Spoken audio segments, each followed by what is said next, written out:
You go. We are live. Hello, everybody of Facebook. As promised, we are here live with Ade from Max Inheritance Specialists. He deals with all things probate, inheritance, and will, and is quite an expert on it. And we thought it would be a good idea to bring him onto our show, if you want to call it that, because we know that a lot of people have got a lot of time on their hands at the moment and are turning their attention to admin that hasn't been happening. And getting the house sorted and getting all of their bits and pieces sorted and looking at their investments, and some people are finding their investments are struggling as well. And so we thought actually it's a good time to be thinking about the future. So what you're going to be leaving your children behind, what you can do to maximise the savings and tax on that. You know, we've all, well, I've had grandparents die and eye-wateringly seen what's happened to all of their hard work going to the taxman just because the right amount of planning may not have been in place. So Ade knows all things about that. So I'm going to get Ade to give us a little intro, how long he's been doing this, and you know, and introduce himself really while I shut up for a moment. Thank you, Sasha. Thank you for having me. My name is Ade Odiemi. I run Maximum Inheritance Specialists, and I am in my work shed, even though we are in lockdown. I've been told it's work, so I'm in my work clothes. I have been in this business since I left university, which is the best part of 30 years ago. And I have been working on my own account in Maximum Inheritance for 12, 13 years. So if there is nothing that is worth knowing in this business that I don't know. When I started, things were very simple, very, very simple. The likes of you and me did not need to bother with inheritance tax, not at all. We used to do exams on them just theoretically, but now inheritance tax clubbers really everybody, which is why it's one of my missions in life. To educate everybody on everything to do with inheritance. Very simple question is, whom do you want to leave it to? Do you want to leave it to your wife, your husband, your partner, and your children? Or do you want to leave it to everybody else, including the taxman? So if you want to leave it to your family, my job in life is to help you leave it to your family in the quickest, simplest, most efficient manner. Nothing can undo the loss of your family, but there's no need to compound the loss by just throwing away money needlessly. And that is what I help people do. And I've worked with you a couple of times, well, probably more than a couple now, actually, but I've worked with you over the last sort of 3 or 4 years. Yes. And we've had some interesting estates where there hasn't been a will. There hasn't been anybody to leave it to, and it's just left. And a lot of places, if no one comes forward, that goes to the government, right? It goes to the government, and sometimes it goes to the Prince of Wales.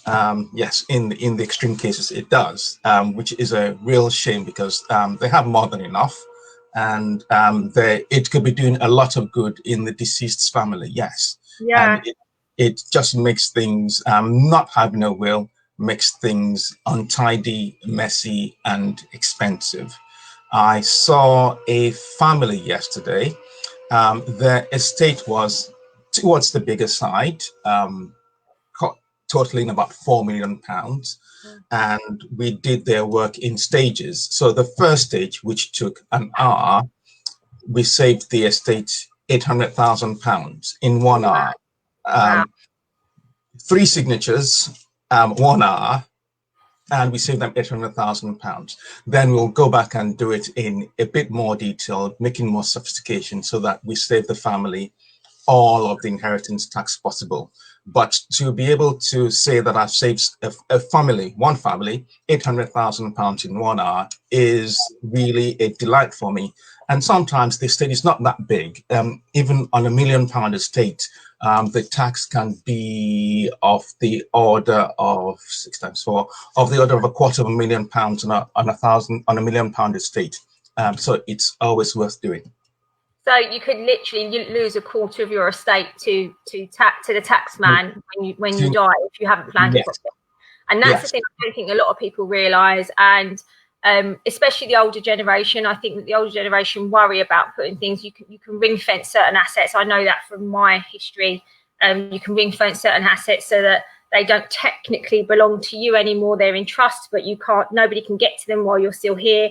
And there's all sorts of complications that I think that actually, because it feels complicated, those in the older generations pull back from it because they feel like they're losing control of their estate while they're here.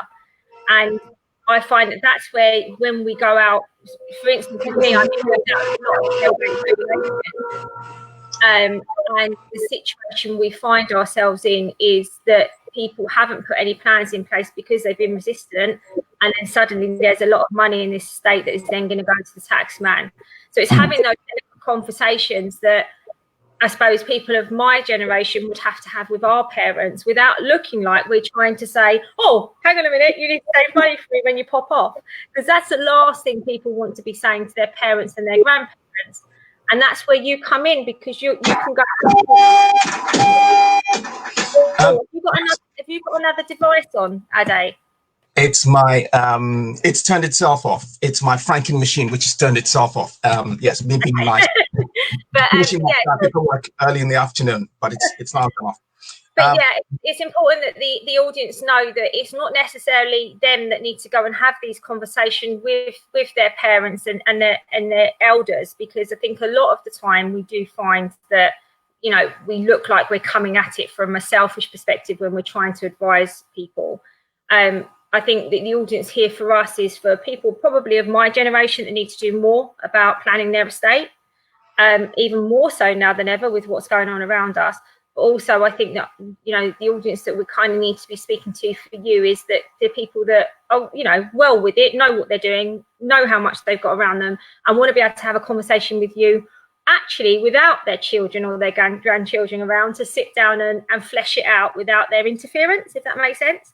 Yes. The most difficult part of my job is the part that's out of my control. It's having that conversation with mum, with dad, with the grandparents, and not wanting to appear mercenary.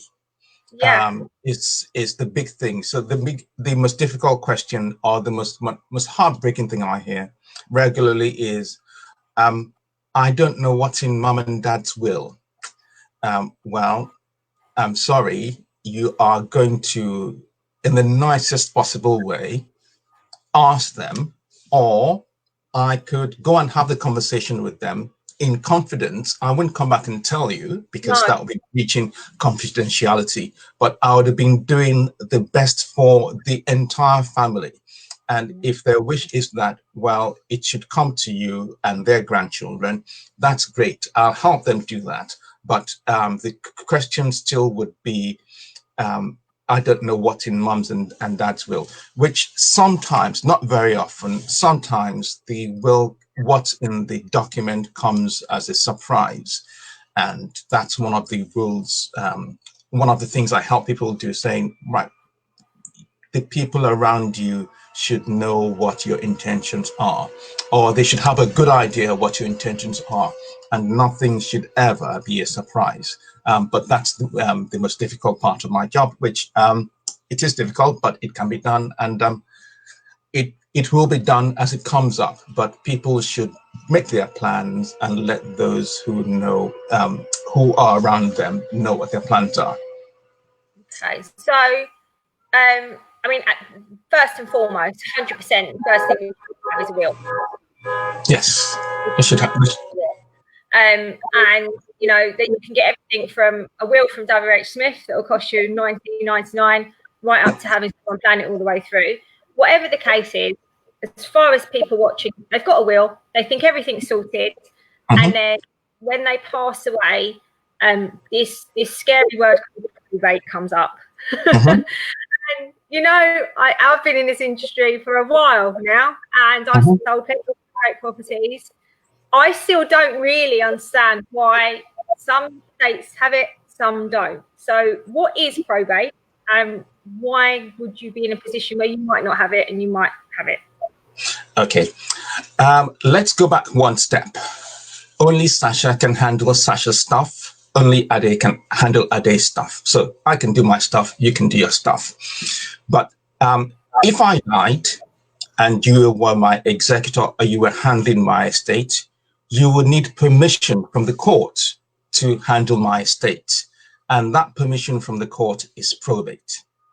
Because otherwise, if we went back to the beginning, you in my lifetime could sell my stuff, which doesn't happen. I don't have permission to sell your stuff. So my stuff's my stuff and your stuff's your stuff. But when I die, someone's got to manage my stuff. That's why you, Sasha, my executor or my personal representative or whatever, in whatever capacity you're doing that, then go to the courts and fill the forms and ask for permission to handle my stuff. That's probate. Now, why might some people need probate and why might some people not? In simple terms, it depends on the value of, again, use the example, my estate. If my estate is below certain levels, below certain thresholds, then probate might be needed. For most people you or I would be talking to, let's assume probate's needed. It's just apply for probate and it will come through when it comes through. Yes, in these exciting times of COVID-19, things take longer than they should. I've written to 2 probate officers this morning. Yes, things take longer, but always assume you need probate, and probate is that permission to sell the deceased estate. Just like a couple of estates that you and I are handling, that we are waiting for the grant to be given so we can carry on with the sale as well, when we can carry on with the sales. So we're waiting for the permission. So in what case, sounds like it's quite extreme to not need probate then. So in what cases wouldn't, is it a husband and wife situation? In what cases wouldn't you need probate? Where the value of the estate is very small. There are 2. First one is where the value of the estate is very small. So if there's a house to be sold, you definitely need probate. Okay. And then sometimes some banking institutions, note the term, banking institutions require probate. Because the banks are now in a few large groups. Some listener will correct me. I think Halifax Bank of Scotland and 2 or 3 others are in one group, and NatWest and Lloyds, and they're in groups. So some banks have separate licenses and some banking institutions have a combined license. Banks then have different limits for requiring probate to clear the funds in their hold. So again, if I died and I had 30,000 in Nationwide and 50,000 in NatWest, simplest thing to do is just apply for probate and say, here you are, I've got probate, give me the money. Often, if they're very small amounts, 1 or 2 or even 5,000, each bank has its own limit. They will give you the money without the grant of probate. Again, it's not very helpful because we're talking very small amounts of money, and I would just apply for probate to get everything out. Some people have applied individually, and then the letter will come back saying, thank you very much for applying, but we want a grant of probate and death certificate and the will. But just apply for probate. So the only time you wouldn't need it is if there's no house to be sold, if the estate is very small, and you have a very small amount of money in a bank. Well, I've definitely learned something today, because I had it in my head that if I passed away and Scott was in my will, because he's my husband, it's still cool, but actually probate is obviously still needed. So that's good to know. From the perspective of why, and I know that obviously there's a lot more going on for the courts in probate at the moment, sadly. It's very sad circumstances that that's the case. Taking COVID-19 away for the moment, why is it that when I am approached by you, for instance, you'll come to me and you'll say, I've got a property to sell in Reigate, come over and see it, and I give you an assessment so that you've got the numbers you need. Why is it that it might be 9 months without COVID interfering with the usual way that things operate?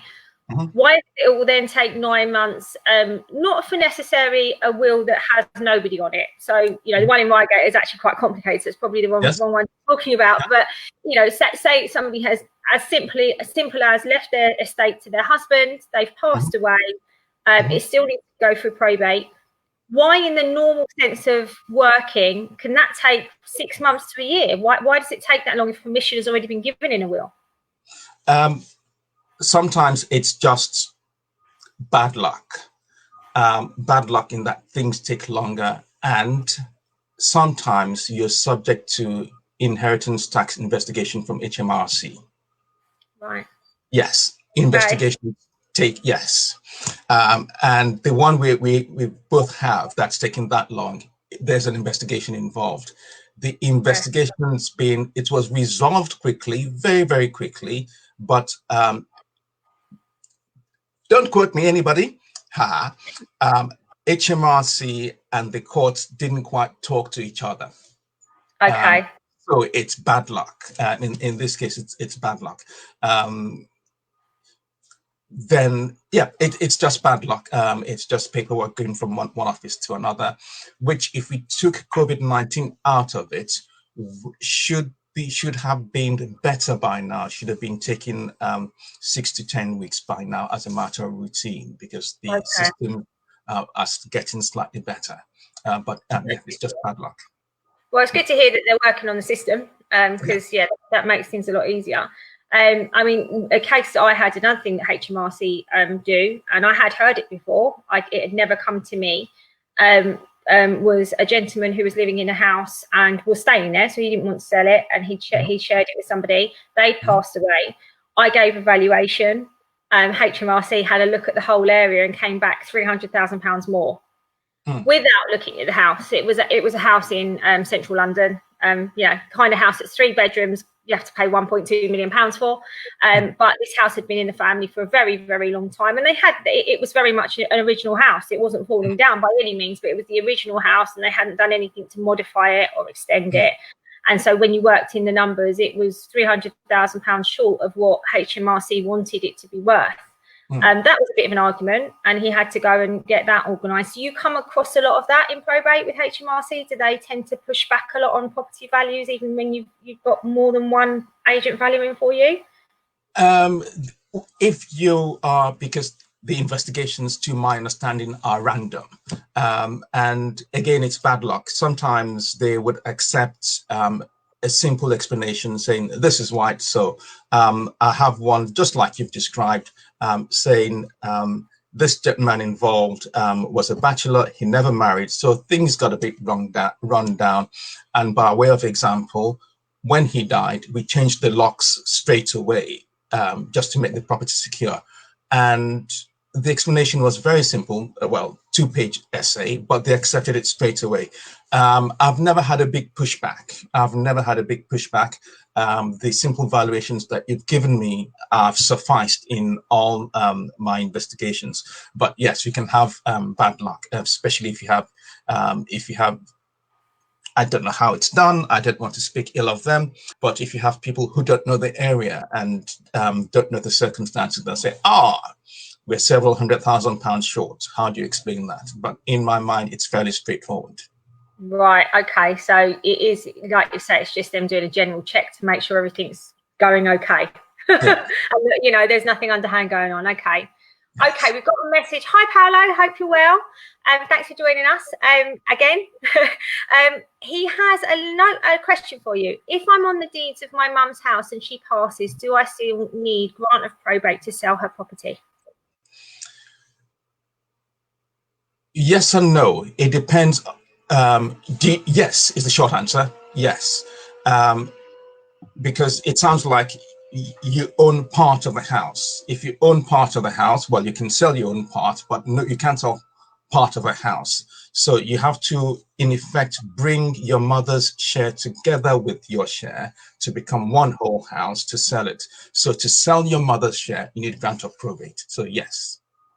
Okay. And in that situation, if Paolo is already on the deeds of the house, and this is going to go obviously further, I think, actually, so it's probably a bigger question than I'm meaning to ask, but is it sensible to actually, if his mother's not going anywhere, is it sensible for her to transfer while she's living the rest of that house into her? Is that something you discuss when you're doing an estate? Is that something that's a tax saving, or does that overcomplicate things? It depends on what they want to do. On the face of it, ordinarily, let's assume mum has that house and nothing else. I would be reluctant on the face of it, without looking to the family and knowing everything about them. I'd be reluctant to transfer the property from mum's name into anybody else's name other than doing a proper trust. Because if you put it in anybody else's name, well, it becomes theirs. Yeah. Not only can they kick mum out, but then it becomes theirs. So imagine you put your house in someone else's name, and that someone else runs into financial trouble. That house will be sold, and you become homeless completely. Yeah. So you have to have a lot of trust in that person, wouldn't you? Yeah, that's true. Good point. So putting your house in someone's name is, if you ask me the question straight like that, the answer is no. But the answer is no, maybe, or no, perhaps. But if you ask me one word. You mentioned trust. You mentioned the word trust. And actually, Yes. There are ways I know, because I've stumbled across it in work and in home life. There are ways I know where, again, this is going to be a much bigger question that people would need to explore with you outside of this, webinar. But there are ways of putting something in a trust that's still retained by you while you're living, but it's actually already been given to your children, whoever it was that you wanted, for when you pass. It's that kind of, that's me saying that in obviously the broadest terms, but they can't sell it from underneath you. So that's obviously another thing that I know broadly saves tax. In broad terms, it can save tax. It can save tax. Again, timing is an issue. But in broad terms, saves tax and is a convenience issue. And it saves tax several generations down the line if you left it here. So I think one of the things, exactly that with saving tax. I mean, that's what this is about. Your whole role, the whole reason that you do what you do, is to make sure as much of the financial wealth that anybody accrues, whether that's big or small, we're definitely on the small end of what you're talking about, and some people have got millions. But we're talking about the fact that whether you've got £100,000 when you pass away, or you've got £10 million when you pass away, the key thing that everybody should be trying to do is making sure that stays within the family, and it becomes an asset that goes on and on and on. And I teach my children to set their wills up in the same way that I set mine up, so that money, that wealth that has created, hopefully stays within, rather than you're basically paying double tax. And that's the thing here. No one's trying to screw the tax man. What we're basically saying is we've all paid our tax on what we've put into our house, and where we can save, we want to be able to. If you were coming into an appointment with you, the word probate, inheritance tax, wills, it's all actually quite scary. It's very daunting. Nobody wants to think the worst. Nobody wants to think about when they're going to leave this world. But it feels more complicated than it actually is when you get going. And to the point that I was speaking to somebody a couple of weeks ago, their fee that they were quoted by a solicitor was over twice what you quote. Yes. And the solicitor sends you off to do everything. And this is no disrespect to solicitors. It's a different service. That's the point. It's not like anything. We offer a different service to an online agent. That's the way of the world. Everybody offers different services. But ultimately, when you get a solicitor to deal with your probate, a lot of the time you then go away and knit things together, like get the estate agent to value the property, get somebody in to value the belongings, and normally two people to make sure the numbers work and all of that. And so when it comes to your service, I'd like you to kind of explain, what it is that you do, because I've been into properties with you where the person has passed away, and you're doing everything from emptying the fridge to making the phone calls to, I've seen you do it. You're a good man. You get it done and you make sure that property's safe. And as you said a moment ago, you're changing locks. You're making sure that estate is safe and ready to sell as soon as possible.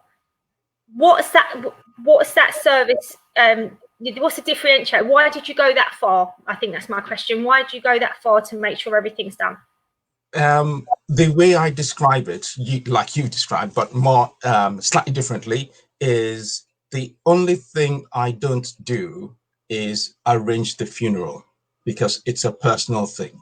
That's the only thing, and I don't do that personal aspect of it. But take away the funeral, and actually I will pay for the funeral. I'll write the check for the funeral, so send me the bill for that, and send me the bill for the sandwiches and for the pub afterwards. Beyond that, I will do everything, and the next time you would hear from me is when I tell you everything's done. Where shall I send the checks? Or we send bank transfers these days, but in notional check. And it's just cleaner, it's tidier. I've done this several times, or once or twice, and one thing that you are doing is you are transferring the liability to me. There's no he said, she said about it. I do everything, and the responsibility is transferred to me. The big decision you would have to make is that I have accepted a value on the house, and do you agree with it? So if you're saying, oh, it's not 500,000, let's wait for 550,000, I would explain to you why waiting is not such a good idea, just like you would explain to them. And really, that's the only big decision you make as to why, whether or not to accept a certain value on a house. And beyond that, it's just to make things simple. So I find it, on behalf of clients, being quoted a number, but beyond that, they need to do everything. They need find the documents by all means, because you know where the documents are and I don't, and you can answer a few personal questions that I can't. But beyond those things, it's the job of the professional, whether it's me, whether it's a solicitor, whether it's another specialist, that they should be doing everything. Sometimes people think they can save money by doing certain aspects of the work for themselves. They will save a bit of money, but it's not worth it. Trying to save a few £100, it's not really worth it. So I just say, I'll do everything. I know people who can do the bits that I can't, and up to including cleaning the fridge, my black bags and my marigolds, to writing your checks in the end. And it's just easier, simpler, and quicker for the clients. And all they have to do is come to terms with the loss of their loved one and be sure that they'll get all their money. That's the thing, isn't it? Because that's what I mean. You know, I come around with my heart on my sleeve and see you emptying a fridge. I think, oh, bless him and all of that. But actually, that's true, because I've just lost my gran, or I've just lost my mum. It's all really overwhelming, and I'm, you know, amidst my grief. And to know that I can ring somebody up and say, I need you to take this over. And actually, I need you to take it over from day one. And all I do want to do is organise the funeral. To have that faith in an individual to then go and do that and actually do it properly and know exactly what boxes need to be ticked, what needs to happen, what doesn't need to happen. It's stuff you don't want to be thinking about. You know, I lost a parent a few years ago, and I wouldn't have known where to start. I wouldn't have. We did just literally hand it over. Not to my mother wasn't wealthy, and so, you know, it wasn't that kind of situation. But, you know, if it had have been, I probably would have lost her estate a lot of money, because I wouldn't have had a clue what to do. And to know that you can turn around to somebody like you, Ade, and say, listen, this is everything that I know about. And I know that you also then fish around and find things that they don't know about that's sitting there quietly in the background. That's another important thing that I'll come back to. But this is everything I know about. Can you please form the estate, find out exactly what's in it, and then proceed so that we can get on with what is actually the most important thing, is getting over this and working through and having the kind of service that we want for our parents or whoever it may be. And to be able to just hand that over in one bunch is probably something that is very significant about your service, that you definitely should talk up more, because we don't go near this subject enough. As a general society, we just don't. And when we do, we don't realise that there are portions of it that lots of people are doing, and then there's services like yours where it's like it's gone, someone's looking after it, someone's speaking to the tax man, someone's making sure the right forms are going in, someone's making sure it's legal, and I can just ring him anytime and go, is everything okay? Good, great, thank you, and carry on with getting on with getting over things. I think the key thing that people don't tend to understand is how early you can plan this kind of thing. And, you know, I'm in my 40s. I can start planning it now, and it might not be relevant, hopefully, for another 40 years or more. But putting it in place now is going to save the tax, and it's going to make sure that my estate goes to the right people. How early is too early, or is there such a thing? There is no such thing as too early. But the starting point would be, there are 2 points at which one should start. When you buy your first house, because all of a sudden you have 300, 400, 500,000 pounds to your name, especially if you're buying that house with someone else, a wife, a partner, a boyfriend, a sibling. So when you buy your first house, and when you have your first child. Yeah. Also, when mommy or daddy dies, because it's all very well getting an inheritance, whether it's £10,000 or £500,000, but how are you managing that inheritance for your own children? So the times to start is, apart from today, the times to start are when you have your first child, when you buy your first house, and when you get your first inheritance. Those are the big markers. We're talking of children as well, because we're talking about money here. Yes. Something I didn't even consider myself, and I've got 2 kids. You need to direct what happens to your children if you die while they're still children. Because you know, I haven't got any of these before they start screaming at me. But that layabout brother that you don't want to raise your kids could end up raising your kids, right? I have heard a few horror stories, yes, about the layabout brother, yes. And only yesterday, down the road, so I hand delivered it. They live down the road. These people rang me up and said, you know, you wrote our will a few years ago. I'd like to change it. I said, oh, fine, fair enough. Why do you want to change it? Very simple. They've parted company, not fallen out terribly, but they've just parted company. They just drifted from the people who were the guardians of their children.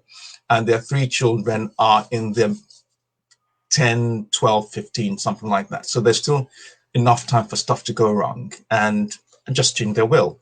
And how early is too early? It's never too early. If you need your will changed because something's happened, you've fallen out with the guardians, or you've inherited money, or whatever reason, I will amend your will free of charge. So I don't charge for updating a will. Amendments. I mean, that's the thing as well, isn't it? Because a will isn't something that should just go into the attic or you know, into a box somewhere and stay there forever. Things do change. Children grow up. You know, your child passing the age of 18 is another big point, isn't it? It's one of those situations where your eldest turns 18. If you were to die at any point after that, that little clause in there that leaves everything to him, and then goes on to his brother, jumps in, and before you know it, you've left your whole estate to an 18-year-old child that wouldn't know what to do with it. And so how often would you say, well, yeah, I mean, we'd all party probably, and then regret it much, much later. But, you know, how often would you say you should revisit your will and make sure, you know, I know that there's no defined time, because like you say, when you get married, when you buy a property, when you have children, they're all definitely markers as to either you need a will or you need to go and update it. But how often do you generally tell clients to revisit the will, or how often do you contact clients? That's probably a better question. How often do you contact your clients to say, is everything the same? You've asked 2 different questions there. You know me, I have a chat box. Question: how often do you contact a client? Every month.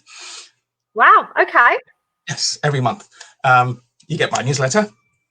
Yeah, I love your newsletter. Everybody needs to sign up to Ade's newsletter. I am being literally entertained and educated every month? Right. So every month, I put a few nuggets in there as to this is what's happening or this is what you should be doing. That's how often I contact my clients, which is every month, sometimes 14 times a year, Christmas and birthdays as well. But like you said, there's no set. Your life doesn't run to a calendar. So No. it's those big things. It's the birth of a child, the death of a loved one, the big things when you start a new job, when you retire, not so much when you move house, because that's not necessary. It's not necessary in the law, but it's a good idea. We've moved house. You often move to a much bigger place or somewhat smaller space because you've downsized. Then if you've downsized, then you're looking at things in your life. What do you want to do with the cash?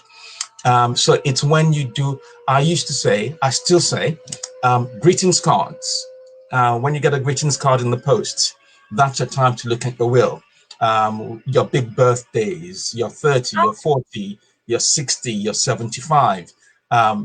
Greetings cards. Sorry for the bereavement. Greetings cards.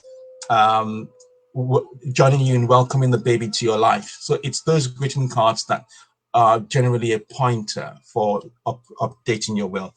And if nothing's happened in your life because you live in the same house for 30, 40, 50 years and your children have grown up, just look at it from 10, 15 years. But generally, it's the greetings cards or the pointer. That's a really easy thing to remember as well, isn't it? And yeah, that's a really good idea. Just to sort of think about, what comes next when we're all getting older. We are. What happens if you die without will? What if you haven't written a will and you pass away? What happens to your stuff? There are rules in place that say who gets what. I think the Wills Act is dated 1837 or something like that. Oh. Yes. So those are the rules that govern who gets what. They've been amended slightly, but to go back to the couple that I said I went to see yesterday, that we signed their wills yesterday. If either of them had died on the way to the signing, because we climbed the steps, then the children would have paid however much it was, I forget now, 800,000 in tax. Yeah. So that's what happens. And the question of who gets what arises. No, it doesn't all go to your spouse. It does not all go to you. No, it does not all go to your spouse. I think we would all automatically think that, Ade, actually. That's what we used to think. But no, it doesn't all go to your spouse. Hence, that family would have paid 800,000 pounds in tax. It doesn't all go to your spouse. And especially if you're not married, then it goes to, imagine you and I living together. That'll be my good luck, but you might have other ideas. Imagine you and I live together and not married. When you died, your stuff wouldn't come to me. Actually, none of it will come to me. Where would it go? It will go to, so with that, look at the intestacy chart. Do you have children? Do you have a husband? Do you have parents? And we then go down that tree. So wait a minute. I've left my husband. I've shacked up with you. I die. He still gets my estate. Yep. I become homeless. We'll have to plan better, Ade. We'll have to plan better. We'll have to plan better. And I had one of those a few years ago. This lady lived in this house with this gentleman for a long time. And on the day he died, she got notice from his family saying, out of our goodness of our hearts, 30 days. And on the 30th day, they came and changed the locks. Yeah. And they were in the right. Because there was no will. Because there was no will. That is likely against all of his wishes, but there was no will. If that's not an invitation for people to run out and get a will, I don't know what is. That's quite scary, isn't it, really, when you think about it? Because we can joke as much as we want about the mad setups that we all, hear about, but genuinely somebody could leave what would be a disturbing and disruptive relationship, start a new life again, not be able to obtain a divorce from this person because they're not allowing it or don't want contact or whatever it is, remain married to them forevermore, have a new life, start all over, pass away, and whoever they've left for whatever reason gets everything. That's quite gets a substantial part, not necessarily everything, but a substantial part. If there was a situation, and going into a little bit of darkness, I suppose, but if there was a situation where a lady or a gentleman left an abusive relationship, didn't manage to get divorced and everything, and for whatever reason, carried on with a different life, can they write a will that absolutely 100% makes sure that person is in, even if they're still married? Yes, they can write the will. The will takes, we then need to explain all of that. Why aren't you leaving anything to your spouse? It's because this is the situation, and we then need to structure their assets so that they don't go where they go where we want. But yes, it's possible. It's possible to do it properly and correctly. Yeah, because that's the thing. I think a lot of people would be sitting here watching this thinking, hang on a minute, can I be forced to, like, I suppose in a divorce, you could end up splitting with half of your pension and half of everything and all of that. Yes. But, when you're passing away, if it's going to the people that you want it to go to, that's the important thing for everybody. Yes. If you're in a situation now, unfortunately, I've got family members that have passed away, and not just from COVID, actually, but family and friends around me are losing people from COVID-19, and from we're reporting a lot about COVID-19, obviously, but and from normal natural causes, I guess you want to call it. Yes. In this lockdown. Now, you mentioned earlier that you went to sign a will yesterday. You are a key worker. And so I want that very clear here. Ade is not breaking any rules. The probate process, will process, especially now, has to keep going. And so Ade is having to carry on with these appointments and get people signed up properly. But if you've got somebody sitting here now, whether they've got a will, I mean, Amanda here has just said that she's going to be contacting you to update her will as soon as this is over. But people either want to update, they want a new, they have a will from somebody else. These are me sending you a million questions as usual, like I do. But, what's the situation if, let's start with, they've got a will, they want you to review it and tell them whether it's, well, put it into your own sort of cover so that it's done properly. Not that it wouldn't have been before, but updated and everything. Is that something that can be done on Zoom if they don't want to meet you? It can be done on Zoom, just like this. We can do everything like this digitally, remotely. We can do absolutely everything remotely, up to signing. Signing then has a certain delicacy which needs to be addressed individually. It just needs to be addressed individually, just like every will. But yes, we can do everything remotely, just like this.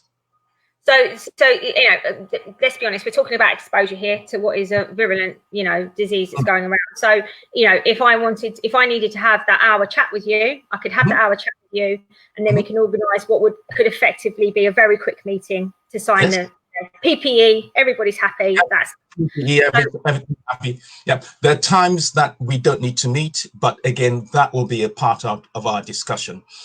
Because what we want to, my job and what you're paying me for as a client, my job is to do everything I can, because of what I have seen, to know where the difficulties might arise.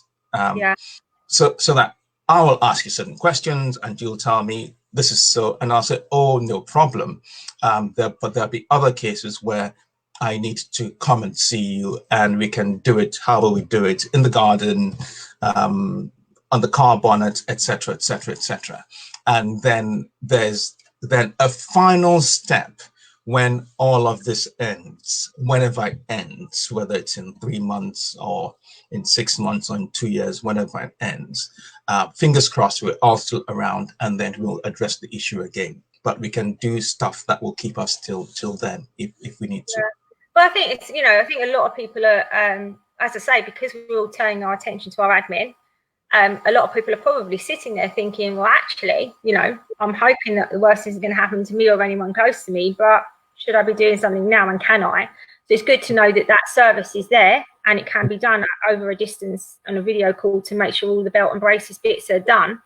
Yeah. And so that's quite important, isn't it? And if you go ahead and do one thing I did spot on your website, so you've got a will, so you would sit down, obviously, from what I gather, knowing you as well, is you would guide on what should be in a will and what shouldn't. So all of the legal jargon that we go, oh, I haven't got a clue, you'll take care of, and everything else you'll guide along. But I noticed on your website, which I'll pop a link to for everybody on here, but I noticed on your website something called a letter of wishes. What's a letter of wishes? Is that something on top of the will? It's on top of a will. A letter of wishes, there are different kinds of letters of wishes. I always say a letter of, your will is a legal document. Yeah. And what's in that document must be followed by law. That's fine. And when we go to probate, which is where we started, when a will's admitted to probate, it then becomes a legal document, a public document rather. It was always a legal document. It becomes a public document, so everybody can see it. Right. Yes. For £1.50. Yeah. I've heard. I'll come back to that. What's the letter of wishes then? So because your will becomes a public document, there's some things you want to say but don't want to be public. So if you want it to be rude to Aunt Gemma, because, or you want to say, I don't want my children to stay with Aunt Gemma, and here's the real reason I don't want it, you can write that in your letter of wishes, and it remains a semi-private document only to your executor.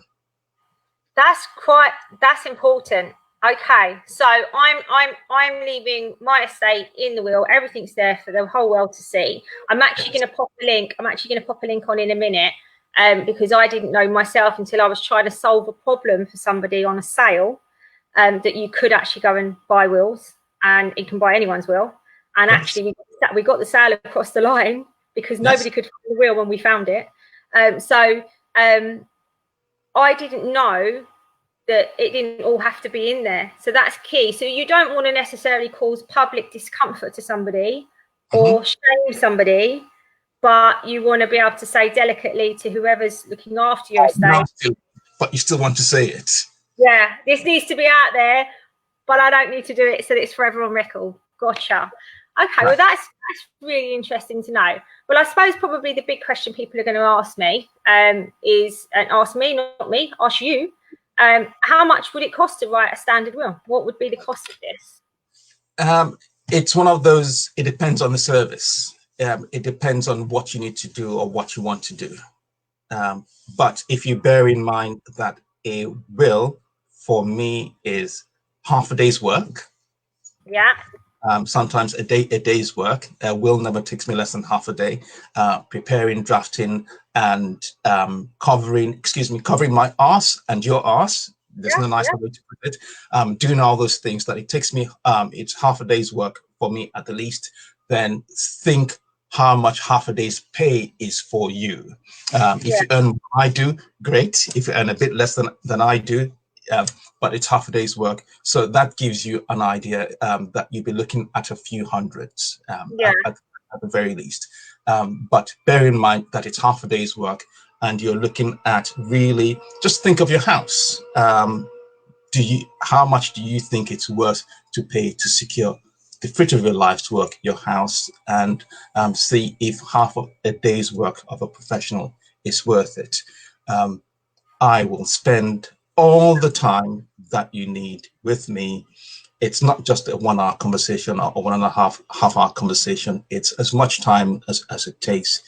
And I will tie everything up for you nicely. And you can call me at any time of day or night. And I will update your will, as many updates as you need in your lifetime. And someone once asked me, what if I died before them? Well, this company would always exist. It will always be folded into another company. Someone will buy this company, either full market value or fire sale, but they would buy it at or it will continue running on the same terms, and that your will always be updated, however long you lived. Yeah, because So your business itself has those wills as its assets, doesn't it? Because yes. it's something you would then be called into, and I don't think people realise that you don't just disappear; you become a worthy and worthwhile business for somebody else to invest in, because Yes. obviously that's ongoing business. It's not just going to die with you. Yes, this business will always remain. I think the key thing, I mean, it's like coming from it from like with an accountant's brain on it. A lot of people go, "Oh, my accountant's going to cost me £1,500 this year to file my tax returns, and how isn't that expensive?" When you come back from it and you go, "Yeah, but your accountant just put through things you wouldn't have even thought of, and it's just saved you £3,000 in tax," it's actually more of a benefit than a cost to you. And I think people need to be seeing wills like that, because you can guarantee that half a day that you're going to be putting in is going to more than save that tax just with that half a day. You tell them what you're saving them. I mean, obviously, yesterday you could say, £800,000. It's a shame you can't charge them a percentage when it's like that, eh? My charge is, I don't know, 10%. But you able to? I assume you're able to, because you've managed to do that number. Obviously, I assume you'll be able to tell them roughly, if people have got any concern about this. Okay, they can bring up and say, my house is worth £700,000. I've got a couple of £100,000 in a bank, and I've got pensions and whatever it is. Roughly, how much off the top of your head do you think you would be able to save me? Is that a good way for you to be able to get people to understand why it's worth spending? Because I know why it's worth spending this money, but is that a good way for you to sort of tell people? That's one way to think about it, saying, I've got this much money, these are my assets. And as I teach everyone, if you're starting your business, what's the benefit? Well, let's look at your position quickly. If you left everything doing nothing, there'll be a mess. Never mind the mess. You'd say, I'd struggle through the mess, but it's going to cost your family so much money. And that's if everything went smoothly. But that's one way to look at it. But I always say, back to the accountant thing, I have not clapped eyes on my accountant for 7 years. I have not seen her, but every year she does my books. She just sent me an email saying, are we ready to go? Yes. And someone said, why are you paying someone to do your books? Surely you can do it yourself. I say, yes, I'm not stupid, but I want it done properly. Yeah. I want to be sure that it's done properly. And anything I get from the tax office, I just send her saying, look at this. Sometimes I don't open it, saying, look at it. And I don't want to be bothered with it. And I am confident that she's done it properly. And should she make a mistake, she'll solve the problem. If it gets big, she's insured. I could never get that insurance. No. I completely. It's like anything. You don't want a busman's holiday. You don't want to do the stuff that somebody else is qualified to do and being updated on. Right? She's getting the updates each year. Yes. She knows what the tax rates are. She knows what's changed and what you can claim and what you can't. And why would you want to miss that and read it wrong? Yeah. I'm in complete agreement with that. Yeah. So the amount that she costs me, which is little compared to my peace of mind, I say, right. And she says, this is how much you need to pay, end of story, and it's done. And I like to think that that's the same confidence I'm inspiring in people, saying, right, you pay me once, and I'm doing this for you all through your life.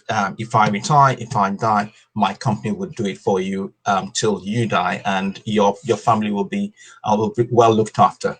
You asked a question which I didn't finish answering, although we'd alluded to the answer previously, which is what happens if someone passes away without a will.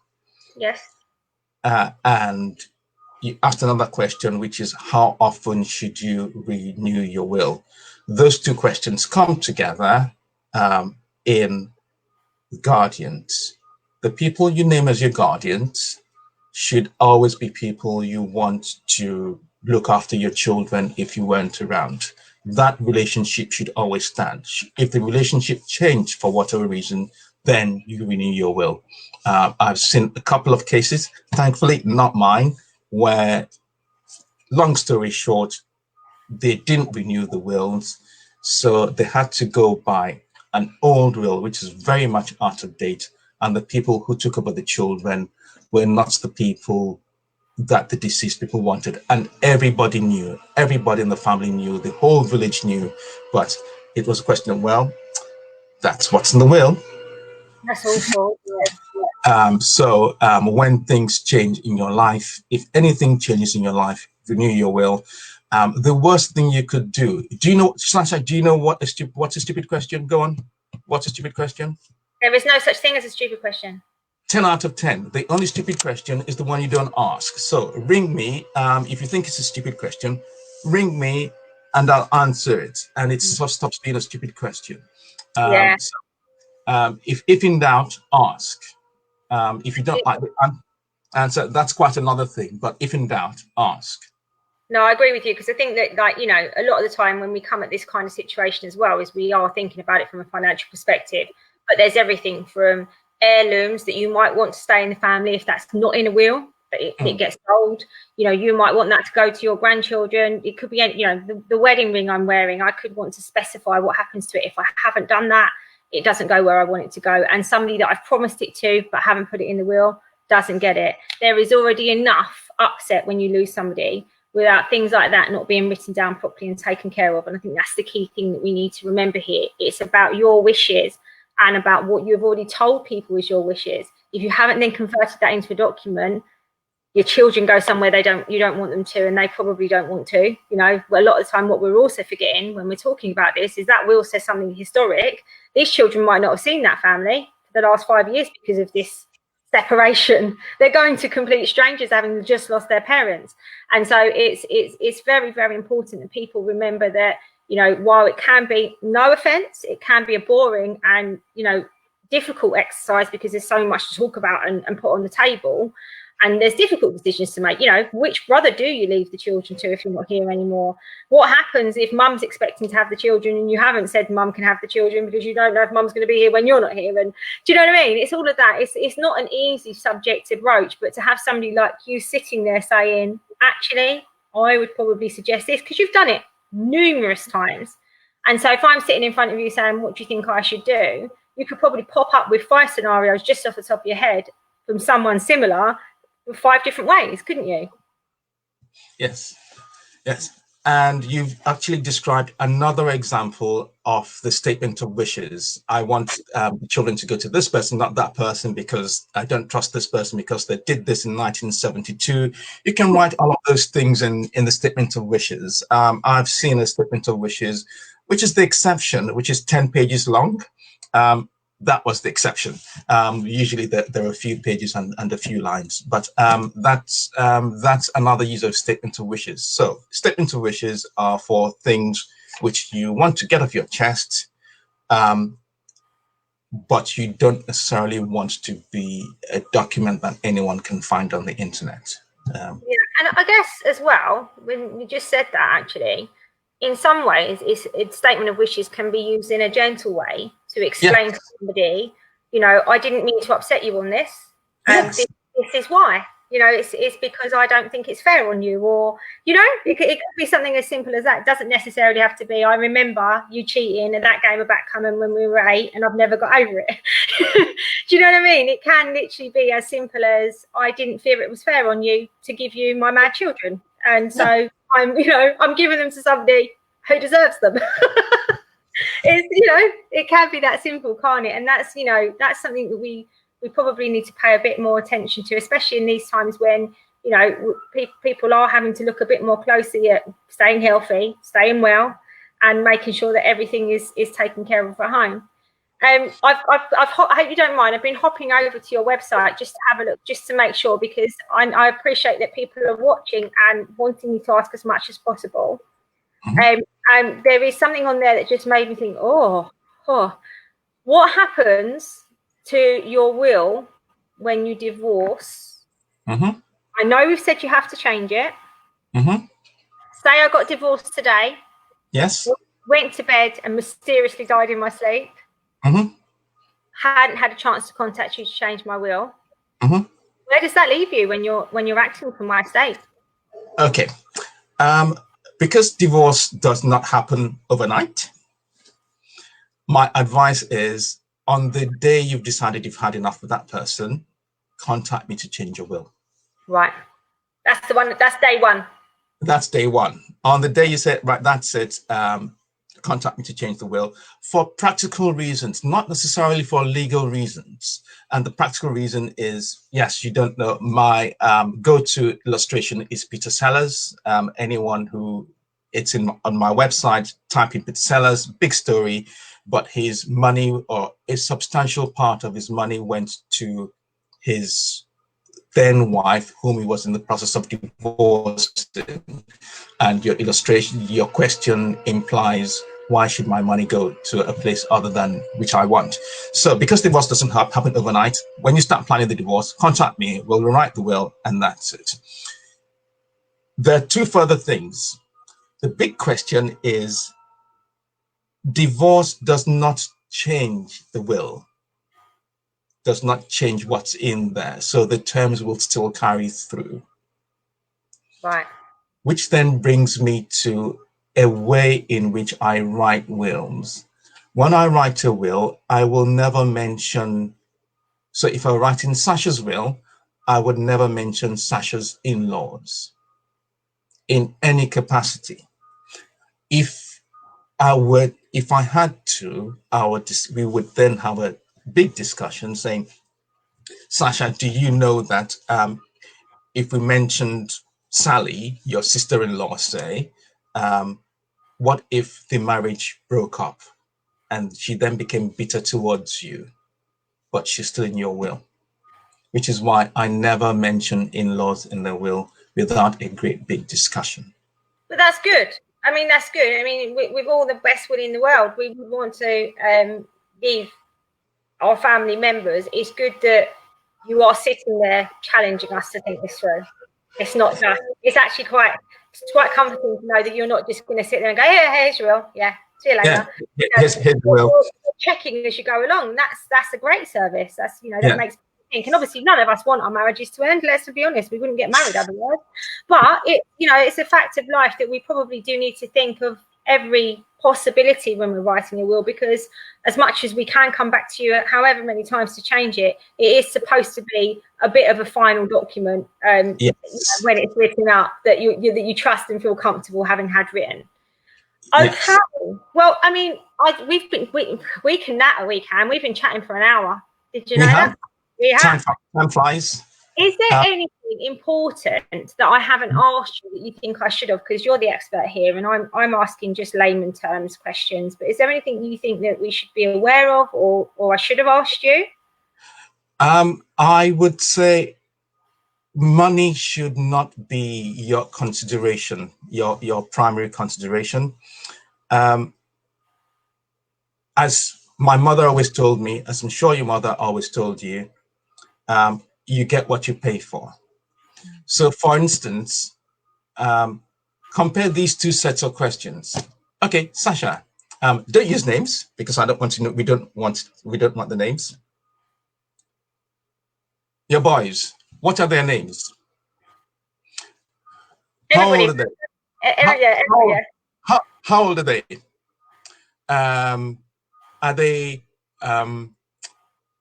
Are they the children of both of you? Are they handicapped? Are they IVF? Are they, imagine that set of questions, which is incomplete, versus this one question, which is, Sasha, tell me about your boys. Yeah, there's two different sides of looking at it, isn't there? Right. So if I said, Sasha, tell me about your boys, then you tell me what was important, and then I will do the decision tree as to what was important, rather than list 20 questions, which is an incomplete set of 20, plus another 20, plus another 20. So you're picking up what our background. I see what you mean. So you're actually picking up, by having a conversation with me on the level, you're picking up what the important things. One of my children's got health problems. It's that kind of, that's how you pick it all out and go, okay, well, this actually becomes more important for you than it would for Joe across the road. Right. So you've said something there that involves a 10-minute discussion. One of my yeah, that's a 10-minute discussion. And the other thing, naming people in your will, apart from your beneficiaries, even some of your beneficiaries, should be a matter of fact and function. It shouldn't be an honor. You don't honor people by making people your executors. You don't honor people by making them your guardians or making them the trustees. No. If you like them that much and you want to honor them, throw them a party. Buy them put a park bench, buy a bench in the park and put their name on it. But don't put them in your will. Having people in your will is not an honor, should not be an honor. That shouldn't be the object of it, because you're naming people in your will to do serious work. It is serious work. And like any work, you want the right person for the job. So, oh, I like Bob and he's been good to me all my life and he saved my life. He pulled me from under a trailer. No, that's no reason to have him in your will. You have him in your will because he's the best person for the serious job of bringing up your children or managing your estate or being a trustee. So those are things that I would say. That's really sound advice. Well, I mean, I'm going to pop your details into the comments. Yes. And this will actually be staying on the website as well. So if you haven't managed to catch all of it, please do feel free to come back and watch it. We'll make sure it's still on Facebook and we will share it as well, because we think that actually, especially we had a similar session with a mortgage advisor a couple of weeks ago, and there's been a lot of people visiting it and asking questions afterwards, because actually there's a lot to take in and people go and watch it and then come and ask questions. So I'm sure you're going to receive lots of questions. I'll pop your Facebook site on there as well so people can message you. But thank you so much for taking the time out to speak to us, because I know I've asked questions that you probably think, oh, but you know, we're out here not knowing. So thank you so much for all of the information, Ada. I really appreciate your time. Oh, and I think I've lost you. I think we lost Ada, unfortunately, in that last couple of seconds. Thank you for joining us, people of Facebook. If you need anything, please do give us a shout, and I will pop his details in there right now. And you're very welcome, Paolo, Anne and Judy. Thank you so much, everybody, for joining us. And if there's anything we can help with, let us know. Take care.